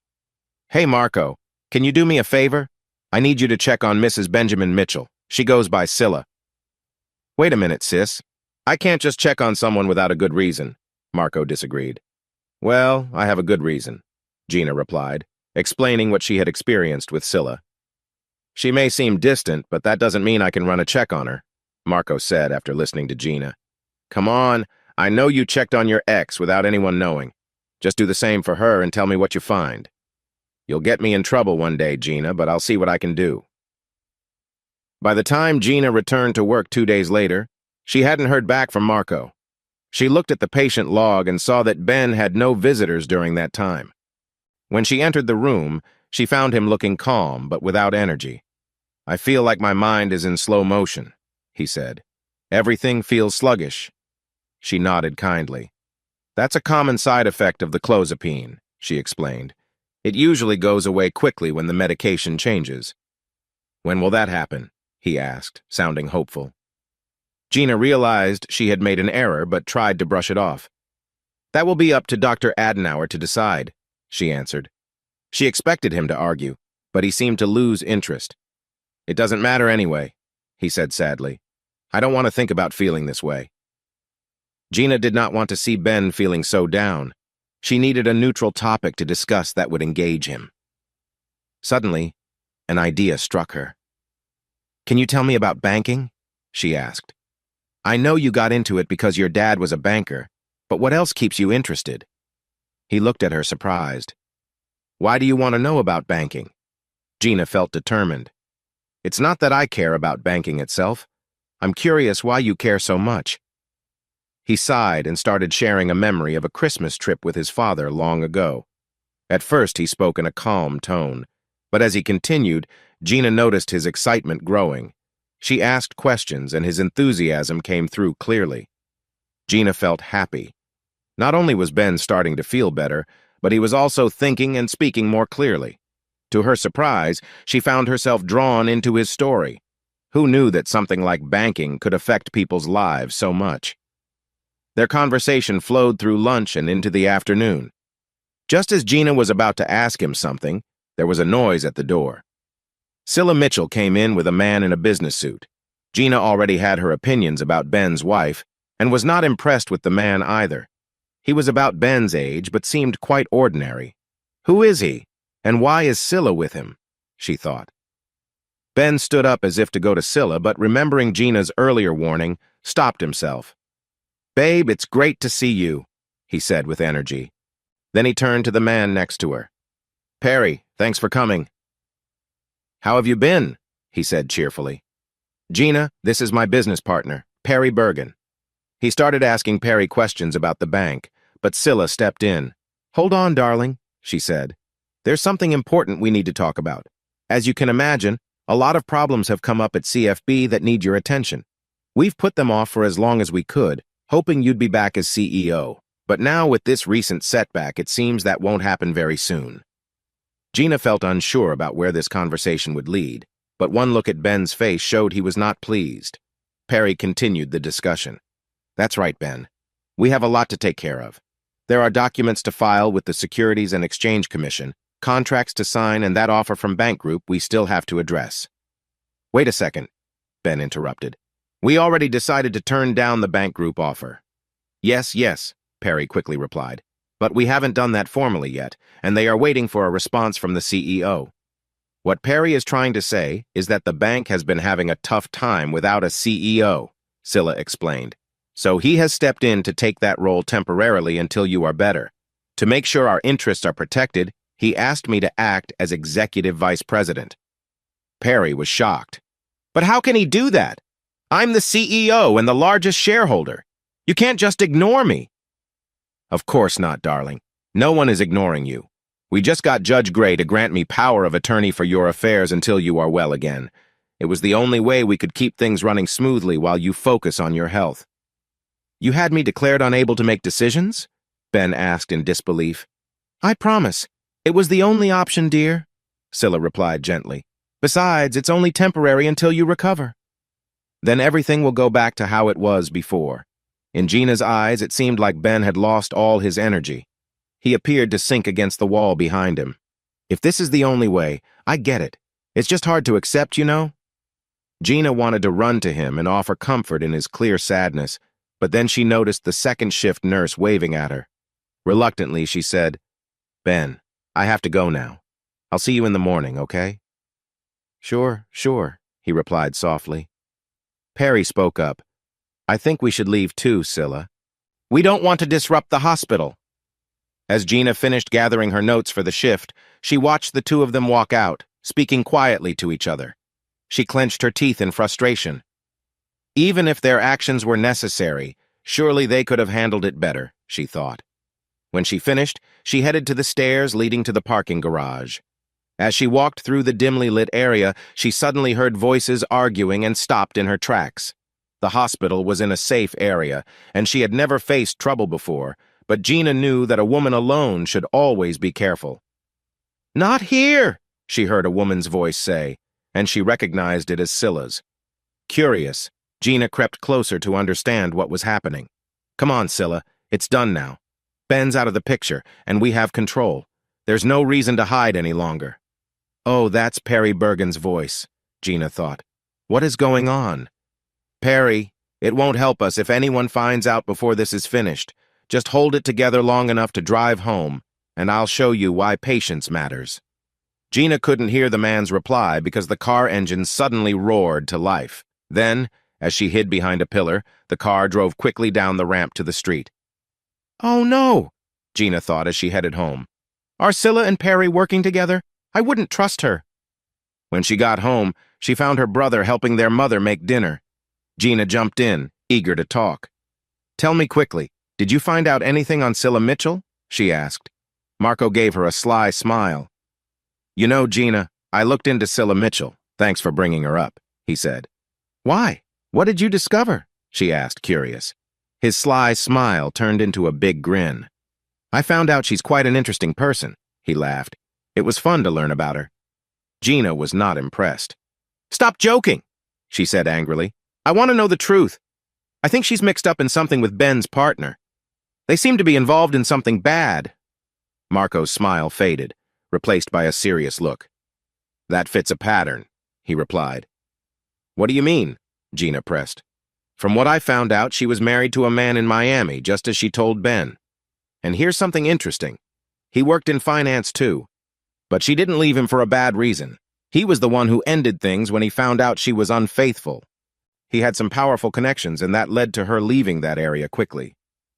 "Didn't she take him to court?" Gina asked. "I'm afraid she didn't know much back then.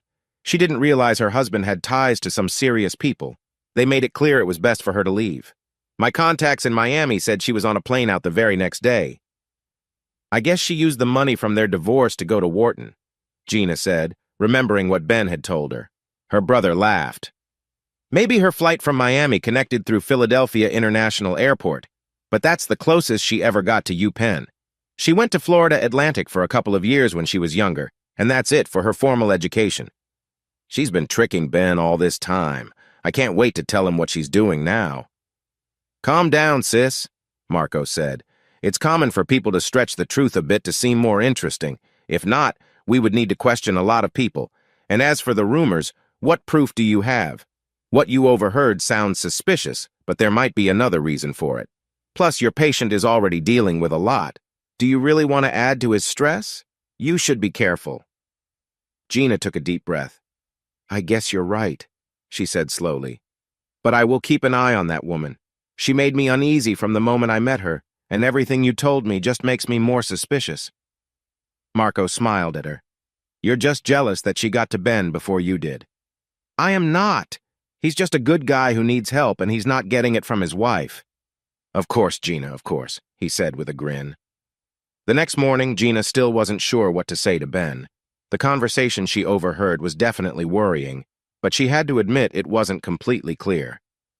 And Ben is so sensitive right now, she thought. Just as she finished speaking with the nurse from the evening shift, her cell phone rang. When she looked, she saw it was her brother calling. "I'm telling you, Marco, I don't want to hear any more of your jokes this morning." "This is serious, Gina. We just found out that Perry Bergen was found dead at his home. I thought you should know." "Oh no, Marco, that's awful. I guess I have to tell Ben, but it's going to be really tough for him. Perry was his best friend." "I can't believe this." When Gina entered the room, Ben was sitting quietly on the floor. He looked up at her and gave a small smile, but then his expression changed to one of emptiness. Gina thought to herself, "It's the medication," feeling frustrated that it affected him this way. She sat down next to him and took his hand. "Ben, I have some sad news to share." After she spoke, he began to make sad noises. "I can't believe Perry is gone. He was just here yesterday. Why did this happen?" He made another sound, and Gina noticed he was sweating a lot. She looked closely at his face and saw that his eyes were unfocused. "No!" he shouted suddenly. "Make it stop!" Then he started to talk quickly, his face showing he was upset. The nurse at the desk must have heard him because her voice came through the intercom. "Are you okay, Gina? Do you need me to call Ed?" "Not yet," Gina replied, half begging. "Let me stay with him a little longer." "Okay, but be careful," came the nurse's voice. Ben was restless on the soft floor. Gina moved closer to him. "It's all right, Ben. I'm right here. You're safe." He continued to mumble, but it didn't seem as urgent to Gina as before. She reached over and gently rubbed his back. He flinched but didn't pull away. Encouraged, she continued to comfort him with her hand, whispering kind words. He moved around a bit, resting his head against her. She held him gently and continued to rub his back, like a mother trying to soothe her child and ease his worries. Gina was so focused on calming him that she lost track of time. Eventually, she noticed that he had fallen asleep. Carefully, she eased herself away and placed a foam pillow under his head. Then she quietly walked to the door and let herself out, locking it behind her. "Are you all right?" the nurse asked with concern. "Did he hurt you?" "No. Why would you think that?" The woman silently pointed at her face. Gina quickly walked to the restroom and checked the mirror. Only then did she see that her makeup was smeared from tears. For the next few hours, she kept an eye on Ben, who was still sleeping. Finally, late that afternoon, he began to wake up, and when Gina noticed, she rushed back inside. Ben lifted his head slowly and stared at her with confusion. Then realization hit him, and a look of sadness crossed his face. "It happened again, didn't it? One moment we were talking, and then everything went wild. I saw your face change, and there was a strange taste in my mouth. I wanted to warn you, but all I could say were colors." He looked at her with worry. "I really am losing it, aren't I?" Gina took his hand and squeezed it to make her point clear. "Ben, can't you see? This time was different. Yes, you had another episode, but it was brief. And you got through it on your own. We didn't need to hold you back. I don't know what's happening exactly, but I believe this shows you are getting better." "It didn't feel like getting better to me," Ben replied sadly. "My mind stopped working right like before." He paused to reflect on what had happened. "But it didn't seem as intense as last time, and I wasn't as scared. It was still uncomfortable, but I felt like I could handle it this time." Gina stayed silent, but inside she felt a warm glow. This episode was much lighter than the last two he had, and the fact that he could bounce back by himself felt very encouraging. And if she were honest, she was pleased that she could support him through it. A small voice reminded her that others might not have done the same, but she pushed it aside. When her shift ended, Gina decided to stay a bit longer to look over Ben's records again. Her experience this time felt very different, and that caught her attention, but she didn't know what it meant. She read through his file again, searching for any hints. She especially looked at his blood tests, hoping to find something unusual. Everything seemed normal, and eventually she decided to stop looking and left. Later that evening, she was surprised to see Marco waiting for her. "What's wrong, big brother? Did the deli stop giving free food to cops?" she joked with a smile. But Marco wasn't playing around this time. "I came to see what happened with your patient today." Gina's smile faded as she shared the details of her patient's latest episode. "But I helped him, Marco. I managed to calm him down, and he recovered much faster than before. I think that's a positive sign." Marco studied her carefully. "Sis, I'm not a doctor, but your patient seems to be using something. Think about it. The sudden changes and strange visions, he has dealt with some tough times."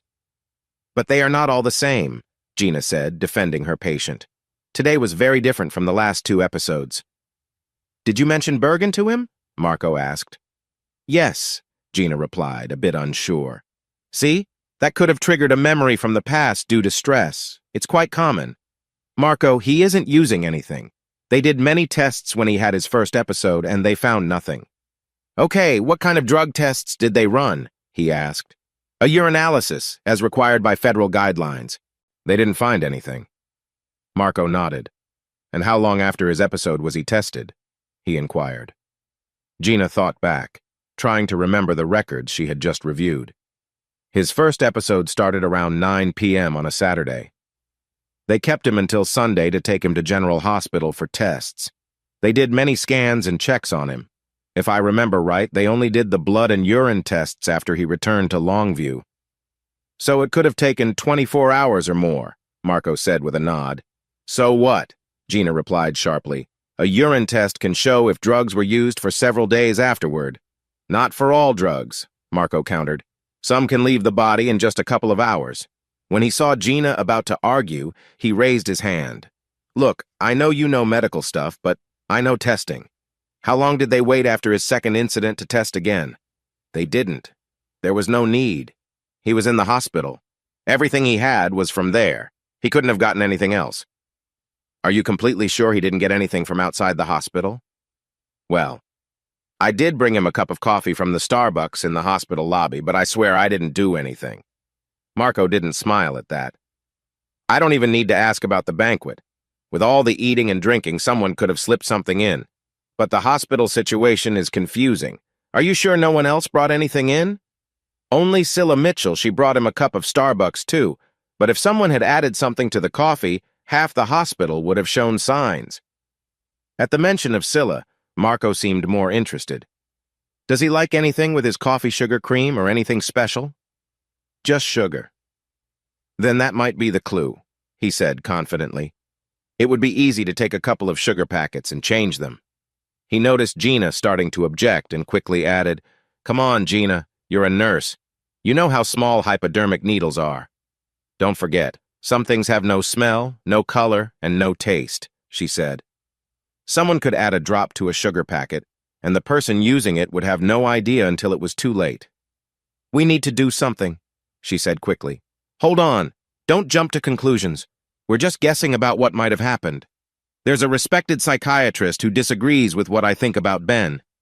Even if Ben's wife is influencing him for her own reasons, how can we prove it? That man is gone now. All you can do is keep looking. Gina shook her head.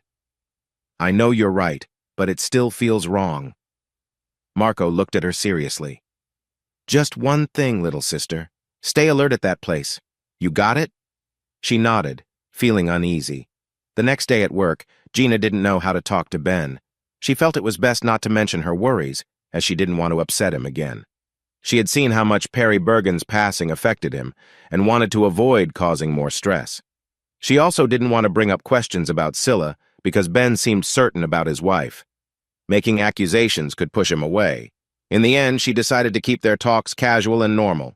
Still, her brother's warning lingered in her mind, making her feel restless. 2 days later, something happened that made her more anxious. In the afternoon, the desk nurse called Gina over and told her she needed to take Ben to Dr. Adenauer's office on the 6th floor. This was so unusual that Gina had to ask the nurse to repeat it. Neither of them could remember a patient being taken to the higher level, which made Gina worried. To buy herself some time, Gina asked the nurse to find a wheelchair for Ben while she slipped away to the restroom to freshen up. Once inside, Gina took out her cell phone and called her brother. Marco, I need your help. Something strange is happening here, she said. You need to get here fast. When she told him about the odd order she had received, Marco sounded doubtful. What's strange about that? Gina tried to explain how unusual this was and how it made her feel uneasy. Patients never go to the 6th floor. I don't know what's going on, but after everything we've been through, I feel really worried about this, Marco. It just doesn't seem right. Please, can you come? She could almost picture him shaking his head. Gina, I can't just walk into the chief medical officer's office and ask what's happening. That could get me in trouble. Plus, I'm really busy with work right now. I'm sorry, but I can't leave. I'm scared, Marco, she said, but he had already hung up. Gina put her phone away and looked at herself in the mirror. Come on, Gina, it's probably nothing. Besides, you have to be strong for Ben. You don't want to make him more worried." When she came out, she felt a bit calmer.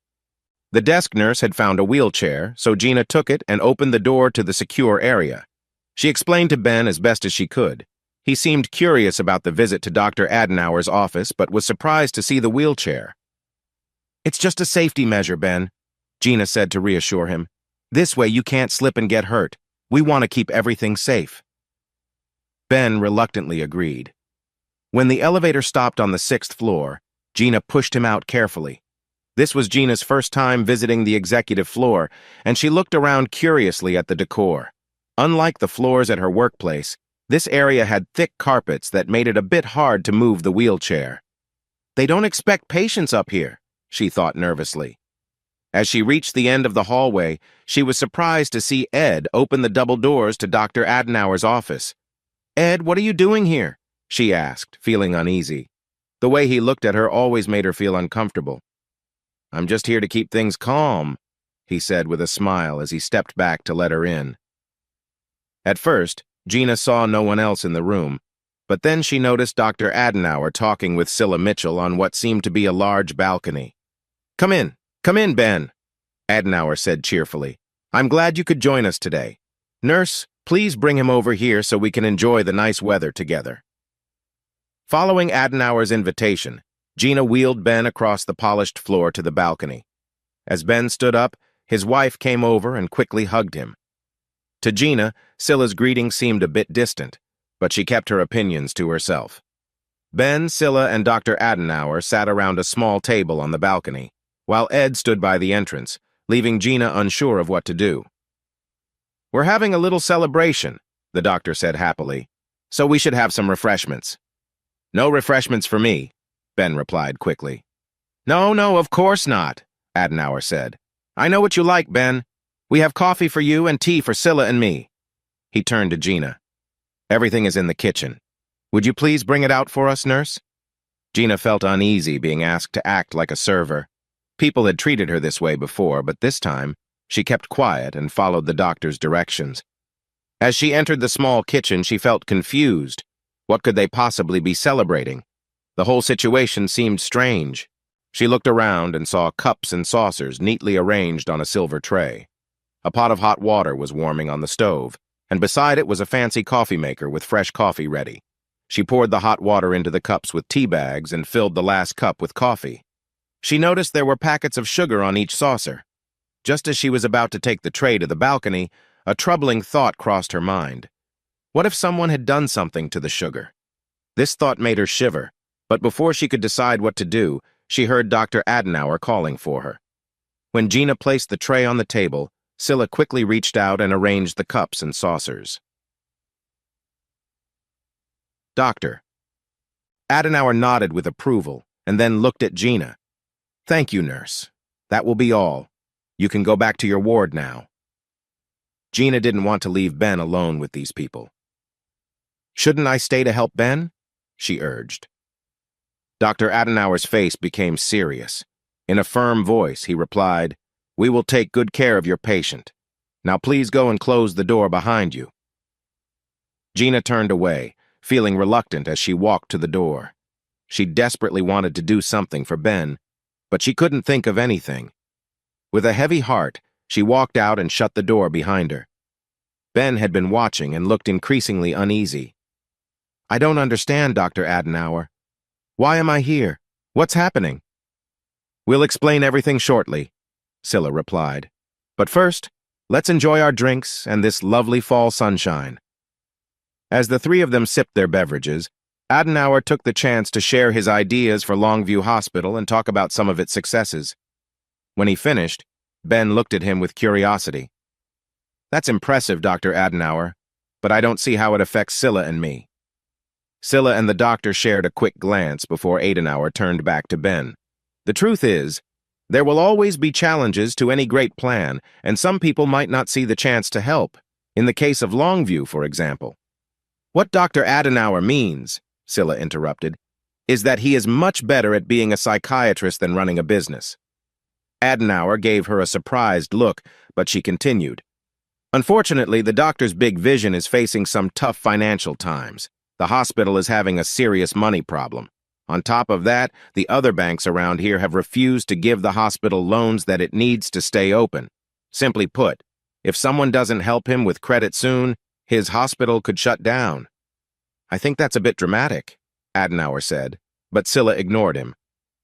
Community First Bank could have helped the hospital, but they don't provide those kinds of loans, Scylla continued.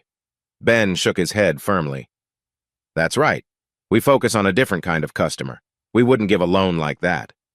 That's true, Scylla agreed, unless there was a new management team at CFB that had different ideas. But that wouldn't happen unless the current leaders were somehow unable to continue, leading to a change. What are you suggesting, Scylla? Ben asked, surprised. Scylla, this conversation makes me uneasy, Adenauer said. Scylla chose to ignore them both. As she looked at Ben, she said, Once Dr. Adenauer helped me prove that you were unable to make decisions, it became easy to get someone else to do what I wanted. Sadly, he got restless and wouldn't listen, so I had to make sure he couldn't stop me. Scylla, we never talked about this, Adenauer said nervously. This is making me really anxious. Before he could say more, Ben jumped up. Scylla, I can't believe this. You did this to me? Who are you? She smiled, but it was cold. I'm a person who knows what I want and how to get it. Right now, I want Bank Group to buy CFB so I can become very rich. Unfortunately, our talks have run into a problem.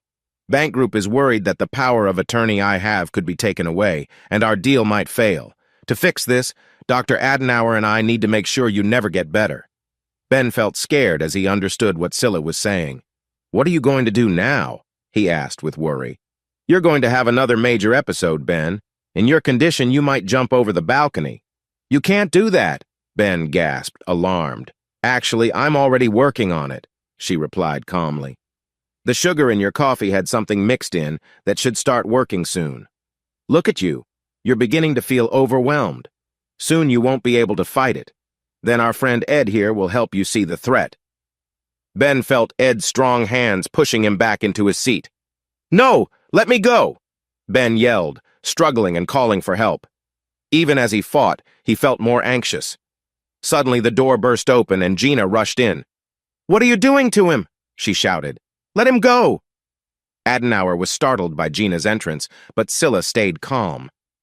Look at this. Our nurse is trying to help her patient. I wondered if you got too close to my husband, and now I see I was right. She heard you, Adenauer shouted, looking very upset. What should we do now? I think this is actually good, Scylla said in a calm voice. It makes a great story. A caring nurse trying to save her patient, only to face a sad end because of someone troubled. All those notes you've written show how devoted you were to him, and how difficult he could be. We'll turn you into a hero. At that moment, Adenauer let out a loud, confused cry, making everyone turn to stare at him. No, no, stay away! Make it stop! He yelled, waving his arms and turning his head side to side as if he were seeing something no one else could. Keep away from me! Don't touch me! He shouted in fear. As they all watched, the doctor suddenly stumbled back, climbed onto the railing, and lost his balance. I'm sorry. I didn't mean for this to happen, Gina said sadly. They all looked at her in surprise. I didn't know what else to do. I didn't want Ben to use that sugar, so I switched it with Dr. Adenauer's, she explained. Ben started to moan as the memory began to hit him, and then he slumped weakly in his chair. Ed glared at Gina, took something from his pocket and approached the scared nurse. When she saw him coming, she screamed, Don't touch her! A voice shouted from behind, and Marco rushed into the room, raising his hand to protect her. The big man noticed Marco and turned to face this new person. Marco moved quickly, but it seemed to have little effect. Then Ed felt something strange and looked down, surprised to see blood soaking through his jacket. He took a step back, stumbled, and fell to the floor. He groaned softly and then lay still. Scylla was the first to react and quickly started to move towards the door. But Gina spotted her and grabbed her arm. You're not getting away, she said firmly. With no way to escape, Scylla stood up and adjusted her clothes. Officer, I want you to hold that woman, she said, pointing at Gina. You heard her say that she interfered with poor Dr. Adenauer. That's not true, Gina exclaimed. She was the one trying to control Ben, and that man, she said, pointing to Ed's still form, was trying to harm me. That's ridiculous, Scylla replied quickly. Ed worked at the hospital and was trying to help Dr. Adenauer during what he thought was an attack. And that man over there who clearly needs help is my husband, who was getting treatment from Dr. Adenauer. Gina crossed her arms and stared coldly at Scylla, whom she had come to dislike. Oh, really? She asked. We'll see about that. She rushed into the kitchenette and came back a moment later holding her cell phone. I left this here when you tried to send me away. It's been recording everything that was said. I wonder what a jury will think of that, Scylla? The attractive woman stood silently, staring down her rival. While Marco moved to hold Scylla, Gina hurried to Ben, who was still slumped in the chair. As she reached him, he raised his head and looked at her in confusion. What happened? He asked weakly. I think the stress brought back another memory, Gina said softly. Understanding shone in Ben's eyes as he sat up straight. Oh my God, I remember. Scylla was behind it all. She's the one who's been controlling me. He looked at Gina, expecting to see surprise on her face, but instead, he saw her smiling happily, which left him puzzled. Ben, listen to yourself, she said excitedly. You broke free from the memory. You were out of it for just a few minutes, and now you're back to being yourself. You really are getting better. With that, she hugged him, and he hugged her back, feeling relieved. When Gina got home from work 2 weeks later, she was thrilled to see her big brother there. She embraced him tightly. My hero, she said. That's enough, he replied, but it was clear he liked her thanks. It will never be enough, she said earnestly. If you hadn't come when you did, who knows what could have happened? He shivered and grew serious. I heard you, you know. On the phone, I heard you say you were scared just as I hung up. I couldn't leave my little sister alone. She hugged him again, tears of gratitude in her eyes. After dinner, Gina suggested her daughter go to her room to play because she wanted to talk to her brother about the case without her 5-year-old overhearing. Once Angela left, Marco shared the latest news. He told them that Scylla had been charged, but she's hired a top lawyer and pleaded not guilty. How can she do that? Gina exclaimed, feeling angry. I have a recording that clearly shows she was involved in everything. There's no way she can get out of this. Marco shrugged. Her lawyer is trying to argue that the conversation was private between doctor and patient. I have never heard of that being private, but even if it is, we have plenty of other evidence against her, and we keep finding more. I don't think she can escape this. Marco shook his head with a slight smile. You know, I could almost feel sorry for Scylla if she weren't so risky. She was quite the planner, but every plan she made kept hitting bumps in the road. She married Ben because she believed he would help her have a better life. You're right, your mom is really special. Gina felt her cheeks get warm, looking at Ben with surprise and happiness. Angela nodded slowly, then turned to her mother. Mom, are you going to marry Mr. Mitchell? Gina was taken aback by her daughter's question. Well, we haven't talked about that, she said, trying to stay calm. Ben laughed lightly, enjoying the girl's honesty. Let's just say I'm very happy to be here. I truly appreciate everything your mom has done for me, Angela. Angela's curious questions brought a joyful mood to the room. Marco watched them with a smile, feeling happy as they shared their new bonds and support for one another. Let's get settled and enjoy the flowers, Marco suggested, shifting the mood a bit. They all moved to the living room, where the sweet scent of the lilies filled the air, a sign of new beginnings and hope for what lay ahead. I really care about her,